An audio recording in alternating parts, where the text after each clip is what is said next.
Cedric Glover, State Representative Cedric Glover, is in studio. Just so I don't get anything wrong, what on earth did you say now?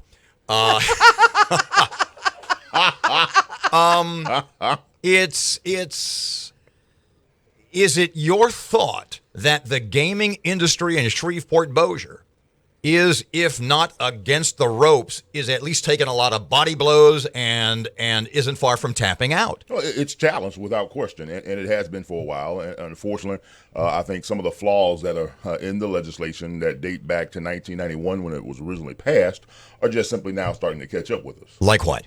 Well, for instance, if you'll remember, back in 1991 when gaming was first passed, we had this notion that riverboat gaming would be akin to what it was back in the 1800s, that we'd have guys out there with white suits and big broad brim hats and women with petticoats who would want to get on and the boat would set sail? The boat would set sail, and folks would go out and enjoy the ride just as much as they would gaming. I'm mistaken in my thought that the real reason for the river boats is that the states completely control the waterways, and that gives them total control over everything? It was all in recognition of the fact that we had financial challenges at that time during the Roma administration that are similar to what we have right now. We needed additional revenue, and this was one of the ways in which you could do it. You had a first generation of gaming up in Illinois and Iowa, Mississippi. My point was, why boats instead of land-based casinos? Because we wanted to be a little bit pregnant. We wanted gaming, but we really didn't want gaming. Yeah. We wanted to have it, but we really didn't want to have it. We wanted to have it in a way that could allow the governor to be able to count the 53 votes in the House and 20 in the Senate. And this was the way in which those folks who were in place at that time came up with to make that happen. We'll put it on riverboats. We'll require new riverboats to be constructed, so we'll create jobs in that industry. But we set limits. You look in Mississippi, and there are these monster casinos. Again, we don't have a little bit pregnant. We're going to have only 30,000 square feet worth of gaming space. We'll only have 15 licenses available, which automatically creates this zero-sum game that got competitive some folks in trouble back in the and late competitive 90s and 2000s. disadvantage. Competitive disadvantage from the very beginning. When you look at our laws and the way we do this, compared just simply to Mississippi, where there was no limit on the number of licenses, there was no limit on the amount of gaming space. In fact, if you want to look at it, why is it that there are resorts in Mississippi? Why is it that there are actual resorts in other places where they have gaming, but you have nothing besides, and maybe an example down in Lake Charles, of an actual complete gaming resort here in Louisiana? Why? Because if you limit the revenue generating area to only 30,000 square feet, then the ability to be able to earn enough money to justify the investment in those other types of amenities is automatically limited. So what's the answer?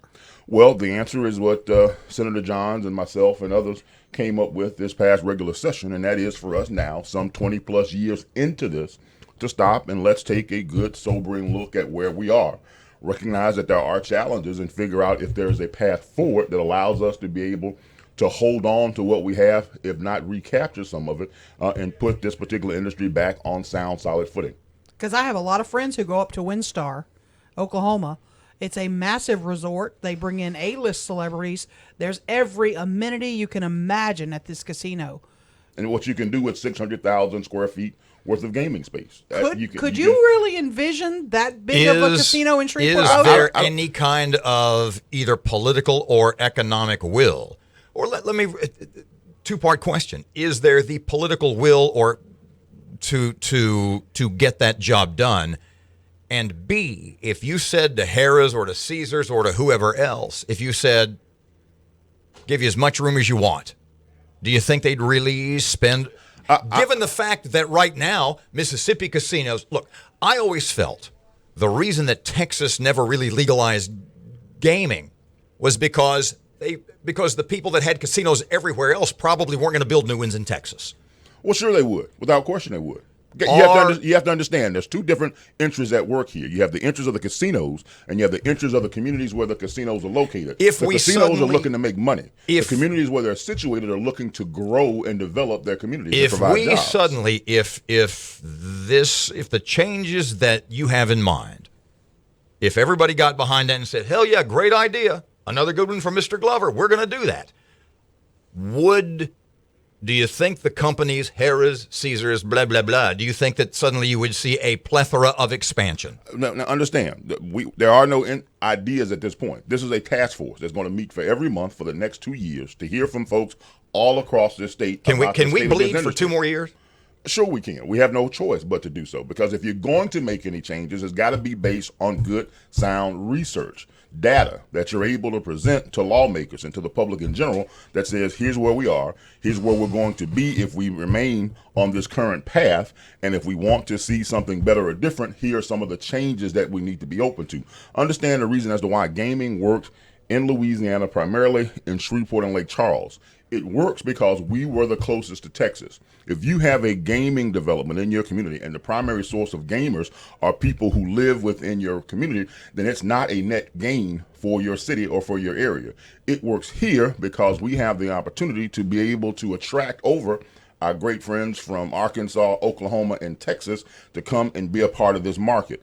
Now, what we want to make sure that we're in a position to do is figure out if there's a way to more effectively compete for those folks, because we do have some advantages in comparison to WinStar. You have the 50 cent per hand tax that they put on all the table games and that sort of stuff, and there are other issues that they're just not. They're not Louisiana. But your very legitimate concern, then we'll go to break and talk about it more when we get back, is that people in Dallas right now are driving right through Louisiana to go to Tunica. Well, not only are you having people who are that happens to some extent. We are still shutting folks off before they end up heading further east to Mississippi, although they may go there for some of the A-list entertainment, for the golf courses and some of those other things. But what we've got to recognize is that right now, especially for Shreveport, that the Oklahoma gaming is hitting this market in a very, very hard fashion, and even not only cutting us off from lots of folks who are coming from the Dallas area, but also folks from in this region who right now are heading to Dallas and then heading north up 35 to go to Oklahoma. So if changes need to be made to the state's position on gambling, gaming, boats, etc., and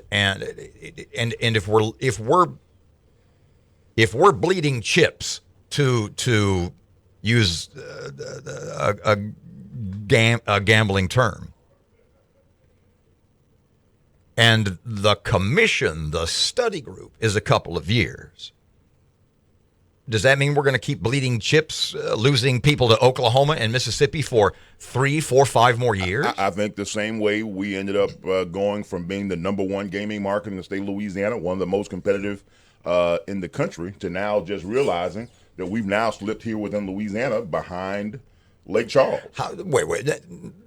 We just realized. They've known that for some time. Well, I mean, if you keep up with the data, you know it, and you see it happening. And I'm sure probably if you work in the industry and you go to casinos, the bean counters at Horseshoe know that. The bean counters at El Dorado know that. Absolutely. There's a reason Margaritaville has sold. Which is why the effort right now with a new governor, new legislature, to put this task force in place to allow them to go ahead and start their work. They had their first meeting last month, and so things are moving forward. But yes, we've gone from first to second in Louisiana, and we're shifting downward in terms of the country as a whole. As one who believes that not all lobbying is bad, what kind of lobbying has been done by the gaming industry to sort of can you help us out here? We need more space. I think they've just simply waved the flag and say, look, guys, we've got something here that is some negative indicators that we need to pay attention to, and we need to move forward in a very deliberate fashion to have this discussion, not just within the industry, but across the state. Because, for instance, you guys up in Shreveport, there are 5,500 people who work now. That number is down from what it was at its highest point. But that's 5,500 families whose economic security is tied to the gaming industry. There are lots of businesses across this region who contract and vend with these establishments. And so their interests are at stake. And so we want to make sure that we keep this as a part of our economic mix. And so we need to be forward-thinking and proactive in terms of how we address that. Are we to a point yet, pardon me, are we to a point yet of change or die? Or is it just a question of, and I certainly mean no disrespect, if things don't change, we'll just become the Louisiana Downs of horse racing. Well, there's always going to be a market for some level of gaming just about anywhere you go. Now, the question is, what do you want that to be? Do we want to be here with 1,500 folks working on a boat that's primarily patroned by people who are within a 60-mile radius of Shreveport? Or do we want to continue to be that place that on a given Wednesday night, you may find a carload of guys who got together over in Dallas and decided that Shreveport's the place to be? Do we want folks coming in with their luggage packed on the weekend and coming in and spending 2, 3, 4 days here within this market? If that's what we want to be, then we've got to be something other than what we are right now. We have to find a balance, though, because I'm looking at a map. Oklahoma's got 42 casinos. I mean, at a point you get saturated and it's like, this is just too much. 15's allowed in Louisiana.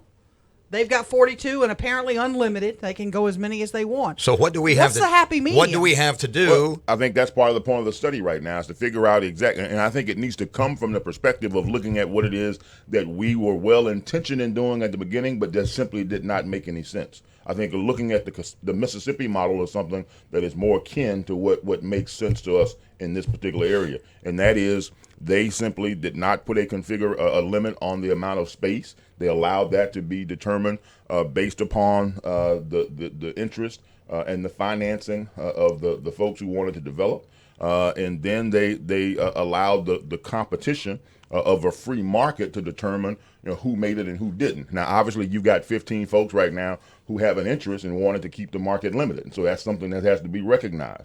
But we also know that those same folks probably don't like the fact that there are some very odd and restricting regulations determining how many slot machines they can have, how many table games they can have, how they have to configure their boats and their layouts and these sorts of things, where you end up with these multi-story operations as opposed to places where it's just simply a flat area and you don't have to worry about going up and down stairs. The most ridiculous aspect of all this right now is that we still have gaming operations in this state that still have to have working river boats. The actual motors and engines have to work in turn. We have, what's the easiest job besides being the morning team at Kiel and Shreveport Bossier? A riverboat captain. A riverboat captain in moves. Shreveport Bossier that never moves. Yeah. Does that make any sense? No, it does not. But have we done it for 20 plus years here in the state of Louisiana? Yes, we have. So it's time for those types of idiotic things at this point to change, to be addressed, and to attempt to put us on more competitive Now, footing. you do have a faction of folks that are listening to you right now who are morally and religiously opposed to the expansion of gambling. When we talk about having bigger casinos, they're going to say this is just an expansion of gambling. What do you do about that concern? Well, those are the types of considerations that obviously you have to give an ear to and be concerned about. But you also should understand it was that sort of mindset that accounted for why it is that we have this configuration that we have right now. Go back to my earlier statement. We wanted to be a little bit pregnant. If you're going to have gaming, recognize that that's what it is, and how do you manage to introduce it into your community in a way that, one, gives you the opportunity for the greatest amount of benefit, while at the same time how it is that you manage to limit the negative. Think of this analogy. You've decided you want a football team, but we're not going to have any offensive linemen who weigh more than 170. Yeah, We don't want those you'd be in big trouble. bone bruising guys Yeah. because they could hurt somebody. Oh, yeah, gotcha. But when you got to go up against the competition that exists within the real world, you get your helmet handed to you. So what happens now? Well, this task force has already been in panel. Organizational meeting was this past month. Going to meet once a month over the next 2 years. Who are you guys going to talk to? Who are you going to meet with? Everyone. Obviously, you want to talk to the gaming operators. You want to talk to the employees. You want to talk to the folks who are in the tourism industry. You want to talk to the tourists. You want to talk to the contractors and vendors for these various folks. You want to talk to economic development specialists. But you want to have a broad, wide-ranging conversation that encompasses just about every consideration that you need to be able to have access to, so that when you just get to the point to where you're trying to distill this down to a comprehensive report that you're going to deliver both to the governor and to the legislature, there is as much usable information in there as possible so that there can be some decisions made from 2018 going forward that allow us to be able to make some informed decisions in the state of Louisiana. Apologies for another sports analogy. It's a boxing match, and Louisiana boats, Shreveport, Bossier City boats have one arm tied behind them. Well, absolutely. We did this in a way that allowed us to try and accommodate those folks who had concerns about it, that allowed Governor Romer to be able to count the 53 votes on the House side, 20 on the Senate, get this thing passed, and gave him a law to sign into effect in the spring of 1991. Here we are now, a quarter of a century later. We're still operating under those same limitations, with one exception. The Shreveport area was originally exempted from having to sell because of the condition of the Red River at that time. And then I think in 2004 or so, we ended up doing the same thing for the rest of the state. They had to do so, though, by accepting a rather sizable tax increase. So right now, the average tax rate for a riverboat casino in the state of Louisiana is over 20%. In the state of Mississippi is between 4 and 8%. Can I ask him one more question? Can we go to News Late? Is that okay? Yeah, that's cool. Is that okay? Yeah, sure. You have made the point on numerous occasions that you feel that there are politicians, power brokers in South Louisiana who don't have Shreveport and or Bossier's best interest at heart. Given the fact that to change gaming rules and that most of the gaming in Louisiana is up this way, do you see any possibility that South Louisiana politicians would purposely say, screw them? I don't think so, because you got to remember, you've just had a very large development that just opened up in the Baton Rouge area. That I'm sure they're focused and interested in trying to make sure it stays as competitive as possible. Obviously, the folks in Lake Charles have an interest in this. The New Orleans area has a substantial number of folks who are part of this economy also, and obviously those of us here in Shreveport. The only area of the state that's really not directly impacted, going back to the original legislation, the folks over in the Monroe area had the Ouachita River statutorily exempted from being an eligible waterway for gaming. And so that may be the only area where there is limited interest in trying to do something to address this issue. But I think in just about every other nook, corner, and cranny of the state, there's someone who is impacted by this industry, who have folks who work in this industry, who have folks who have businesses that do business with these boats, and that would be interested in trying to ensure that we don't find ourselves in another 5 or 10 years where essentially we have nothing but a local market that's akin to a bingo parlor.